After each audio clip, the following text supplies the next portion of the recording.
Binigyang pugay sa ika-28 Police Memorial Day sa Marikina City ang mga pulis na nagbuwis ng buhay alang-alang sa serbisyo. May ulat on the spot si Dano Tingkungko. Dano?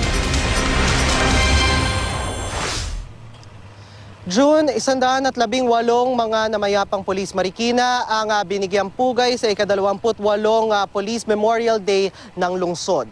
Nagsimula ang pagpupugay sa mahigit kalahating oras na community walk mula Marikina Freedom Park sa Barangay Santa Elena hanggang sa Loyola Police Memorial dito sa Loyola Memorial Park sa Barangay Tanyong. Lumahok sa community walk ang mga tauhan ng Marikina Police, Marikina Fire Station, iba't ibang sangay ng city government kabilang ang Marikina CDRRMO, mga estudyante at iba't ibang mga civic group. Bukod sa wreath laying sa puntod ng mga nasawing pulis, binigyan din ng mga nasawing pulis ng 21 gun salute. Kasabay rin ito ang pagpapasinaya ng isang exhibit ng memorabilia ng pulisya mula sa mga larawan hanggang sa kasaysayan ng kanilang mga uniforme. Sa huling tala ng PNP, nasa isang pulis sa 670 sibilyan ang kasalukuyang ratio, malayo pa sa ideal na ratio na 1:500.